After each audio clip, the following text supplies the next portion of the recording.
বালুচিস্তান পাকিস্তানের হৃৎপিণ্ড, কারণ বালুচিস্তানে যা খনিজ রয়েছে সারা পাকিস্তানে কোথাও নেই। তার 90% মেন পাকিস্তান নিয়ে না 10% বালুচিস্তান পায়। মানে বালুচিস্তানের সম্পদ ভোগ করে পাকিস্তান, পাকিস্তান এবং পাঞ্জাব পাকিস্তান। বালুচিস্তানে একটা বিরাট রিজার্ভ পাওয়া গেছে লিথিয়ামের। রাইট। বালুচিস্তানে লিথিয়াম যেটা ভবিষ্যৎ পৃথিবীর গাড়ি হচ্ছে ইলেকট্রিক ভেহিকল, তার ব্যাটারির জন্য লিথিয়াম দরকার। ফিউচার সৌদি আরব, ফিউচার চায়নার টার্গেট ওখানে, কারণ তার গাড়ি ব্যবসা, চাইনিজ গাড়ি ধ্বংস হয়ে যাবে ওই লিথিয়াম না হলে।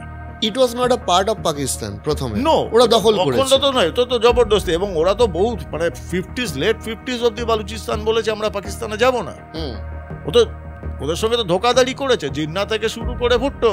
কাশ্মীরকে নিয়ে ওরা যখন বলছে না কাশ্মীর ইন্ডিপেন্ডেন্ট হোক, তোমরা বালুচিস্তানকে কেন করতে দিচ্ছ? মানে বিরাট কনসেপ্ট ছিল ইসলাম খতরে পে হ্যায়, কাশ্মীরকে নিয়ে করছে। আরে ভাই, বালুচিস্তানে তো ইসলাম, বালুচিস্তানে তো মুসলমান, তাদের তুমি অমানবিক ভাবে তোমরা মারছো, অমানবিক অত্যাচার করছো লাস্ট 5-6 দশক ধরে। টার্গেট ওটাই লিথিয়াম এবং যাবতীয় নেম আ মিনারেল যেটা বালুচিস্তানে নেই। অথচ বালুচিস্তান সব থেকে দরিদ্র, সব থেকে অশিক্ষা, সব থেকে ভয়ঙ্কর অবস্থা।